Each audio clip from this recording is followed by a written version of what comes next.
Good morning, students. Welcome to Triple SAG College online classes. In HORT 211, today we will discuss cultivation of coriander.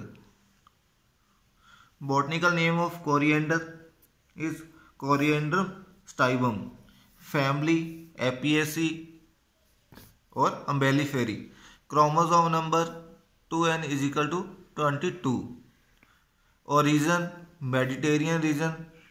Part used as spices, dried fruit and tender leaf.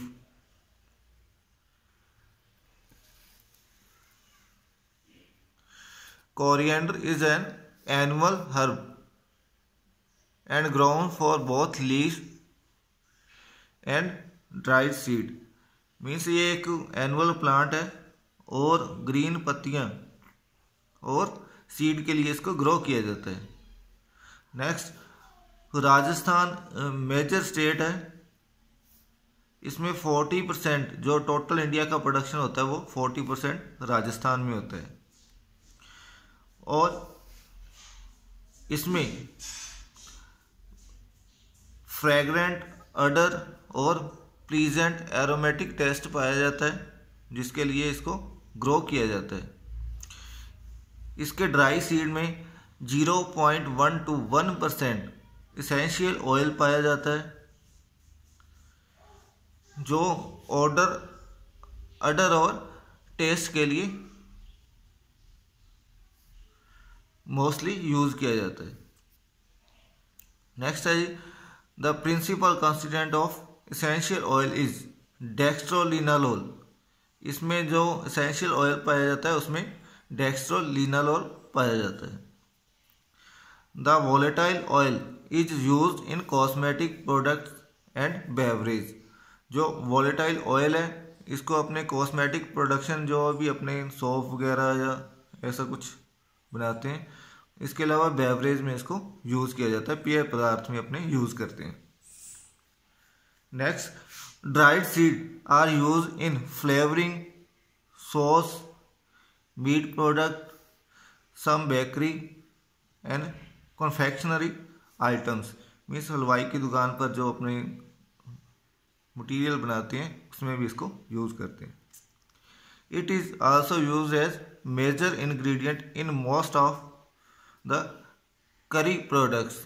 Means जो अपने कड़ी बनाते हैं उसमें भी इसको major ingredient के रूप में यूज करते हैं। The young plants and leaves are use to prepare chutney and flavouring the kadhi, soup, sauce and chutney, इसमें अपने यूज करते हैं इसको। Next, climate. Coriander is a tropical crop and grown in cool season. Means ये एक ट्रॉपिकल क्लाइमेट की crop है और इसको ठंडे मौसम में अपने ग्रो करते हैं। इसके लिए क्लाउडी जो वेदर है वो अनफेवरेबल होता है जब इसमें फ्लावरिंग और फ्रूटिंग आती है। अगर इस टाइम इसमें फ्लावरिंग और फ्रूटिंग के टाइम पर वेदर में ज़्यादा मॉइस्चर हो या फिर क्लाउडी वेदर हो तो इसमें डिजीज और इंसेक्ट ज़्यादा लगती हैं। इसके अलावा moderately cooled and dry weather during grain formation stage facilitate higher yield and better quality. Means इसको ग्रोविंग के लिए ठंडी और शुष्क जलवायु की आवश्यकता होती है। Next, soil. Loamy soil is best suited for cultivation of coriander and optimum pH of soil should be between 6 to 7, mean 6 से 7 के बीच में इसका pH होना चाहिए। Next, manure and fertiliser. FYM 200 quintal per hectare, nitrogen 20 kg पर hectare, phosphorus 30 kg पर hectare and potash 20 kg पर hectare अपने यूज करते हैं। Next, varieties RCR 41, RCR 20, Gujarat coriander 1, Gujarat coriander 2, UD 435, UD 436, Rajendra Swati, CO 1, को 2, को 3। मोस्टली ये वैरायटीज अपने ग्रो करते हैं। Next sowing time mid October to mid November, means मध्य अक्टूबर से मध्य नवंबर तक अपने इसकी सोविंग कर सकते हैं। Next seed rate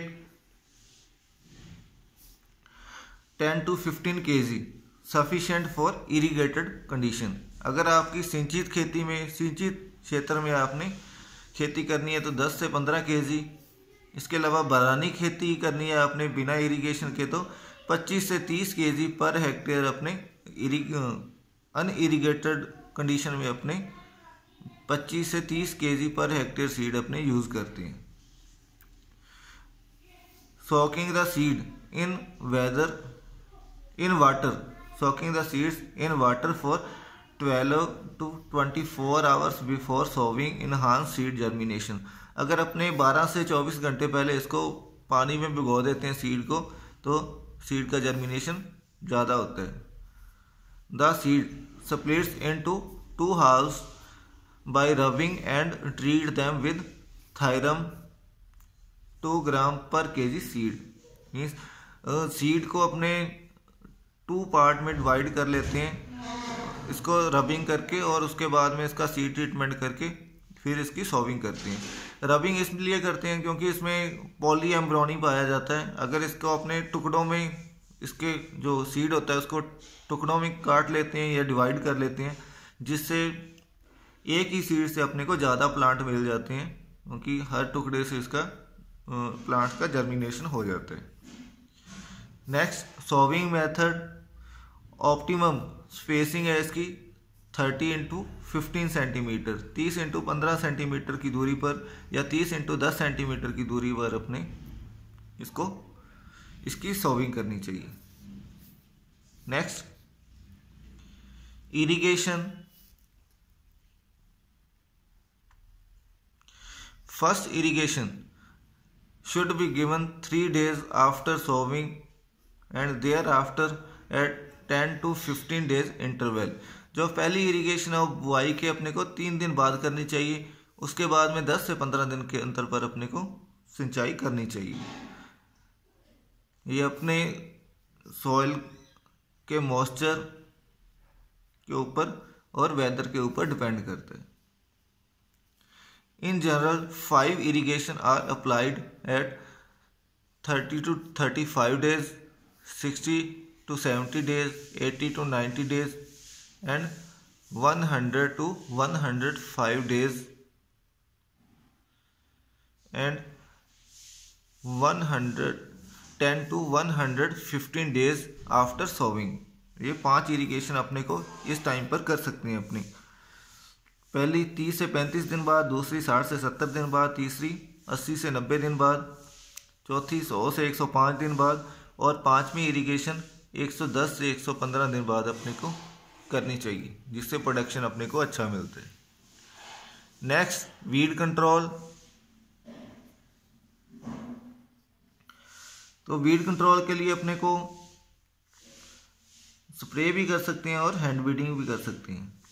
The first weeding and hoeing along with the thinning of plants should be carried out at 25 days after sowing and again at 50 days after sowing।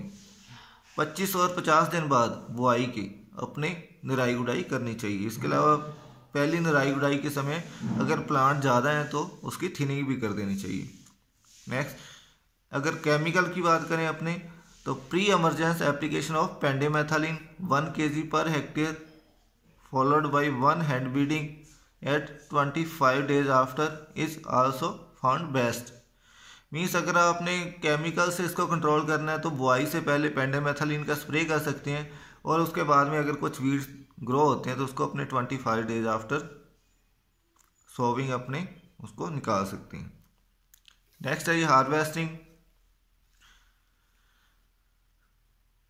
तो हार्वेस्टिंग की बात करें अपने, तो changes from green to yellow colour of grain is an indication of maturity. Means जब इसका colour green से yellow हो जाता है तो उस टाइम इसको मैच्योर समझना चाहिए। Harvesting should be done at a stage when 50% grain turn yellow and obtain good luster of the grain। Means 50% दाने जो हैं वो येलो हो जाने चाहिए और उनमें चमक आ जानी चाहिए, उस टाइम इसकी हार्वेस्टिंग करते हैं। Next, yield in rainfed crop. अगर आपने वर्षा आधारित या असिंचित खेती की है, बरानी खेती की है, तो 6 से 8 क्विंटल पर हेक्टेयर अपने को यील्ड मिलती है।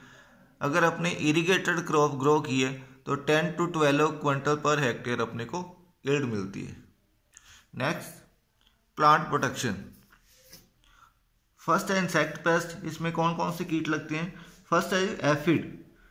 तो एफिड आपको पता ही है, ये टेंडर पार्ट से पौधे के टेंडर भाग जो होते हैं या तरुण भाग होते हैं वहाँ से रस चूसता है, जिससे पौधा पीला पड़ जाता है और जो दाने हैं वो भी सिकुड़ जाते हैं एंड जो प्रोडक्शन है इसका वो भी कम हो जाता है और क्वालिटी भी डिक्रीज हो जाती है।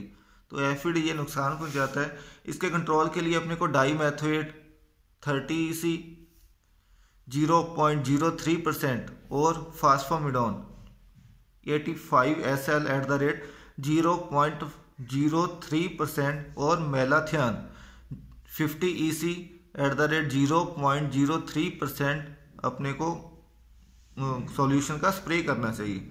इसके अलावा अगर ज़रूरत पड़े तो अपने 15 दिन के अंतर पर इसको रिपीट कर सकते हैं, दोबारा स्प्रे कर सकते हैं। नेक्स्ट है माइट। माइट भी रस चूसता है, तो इसके कंट्रोल के लिए अपने को इथियोन का स्प्रे करना चाहिए। 0.02% सॉल्यूशन बनाकर इसका और इथियोन का स्प्रे करना चाहिए। नेक्स्ट है डिजीज। तो फर्स्ट लगती है इसमें पाउडरी मिल्ड्यू। वाइट पाउडरी मास जो है इसकी पत्तियों के ऊपर और ट्विंग्स जो ऊपर वाले पौधे के सिरे होते हैं वहाँ पर पाउडरी मास दिखाई देता है अपने को, और बाद में पूरे प्लांट को ही घेर लेता है और वाइट कलर हो जाता है, वाइट पाउडरी मास ही दिखाई देने लग जाता है अपने को। तो ये इसके सिम्टम हैं। इसके कंट्रोल के लिए अपने को sulphur powder eight the rate 20 to 25 kg per hectare की डस्टिंग करनी चाहिए। इसके अलावा 0.2% सॉल्यूशन का अपने को वेटेबल जो सल्फर होता है उसका स्प्रे करना चाहिए, या फिर 0.1% कैराथीन का 15 दिन के अंतर पर स्प्रे करना चाहिए। नेक्स्ट है ब्लाइट। तो इसके कारण डार्क ब्राउन कलर के स्पॉट बन जाते हैं तने के ऊपर और पत्तियों के ऊपर, और बाद में पत्तियां जली हुई दिखाई देने लगती हैं, अपने को ऐसे लगता है ये जल गई होती हैं। तो ये इसके सिम्टम है। इसके कंट्रोल के लिए अपने को 0.1% बाविस्टन और 0.2% इंडोफिल M45 का स्प्रे करना चाहिए। नेक्स्ट है स्टेम गाल। ये इम्पोर्टेंट डिजीज है, कभी कभी शॉर्ट क्वेश्चन भी आ जाता है कि स्टेम गाल कौन सी क्रॉप की मेजर डिजीज है, तो ऐसा क्वेश्चन आ सकता है अपने ट्रू फॉल्स में भी आ सकता है।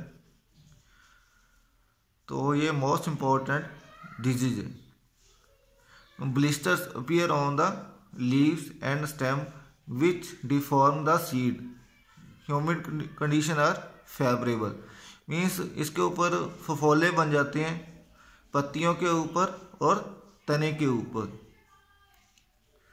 और सीड का निर्माण नहीं होता है। ये ह्यूमिड कंडीशन जब मॉइस्चर ज़्यादा होता है तो उस टाइम ये बीमारी इसमें लगती है। तो इसके कंट्रोल के लिए अपने को grow disease tolerant varieties like RCR41 and Rajendra Swati. हाँ जी। Next, treat the seed before sowing with Agrosan GN at the rate 2 gram per kg seed और thiram and Bavistin in the ratio of 1:1 at the rate 2 gram per kg seed। Means या तो अपने को एग्रोसन GN से 2 gram पर KG seed की दर से अपने को सीड ट्रीटमेंट करना चाहिए, या फिर थायरम और बविस्टन दोनों का 1:1 में लेकर 2 ग्राम पर केजी सीड, मीन्स 1-1 ग्राम दोनों को लेकर अपने सीड ट्रीटमेंट कर सकते हैं। नेक्स्ट है ये अपने स्प्रे कर सकते हैं 0.1% सॉल्यूशन बविस्टन का बनाकर, और इसको रिपीट करते हैं अपने 2 से 3 बार 15 से 20 दिन के अंतर पर।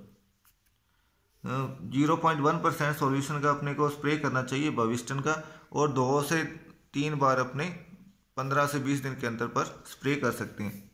और लास्ट है विल्ट डिजीज, जो अपने इसका जो रूट सिस्टम होता है या स्टेम का बेस पार्ट होता है उसको इफेक्ट करता है।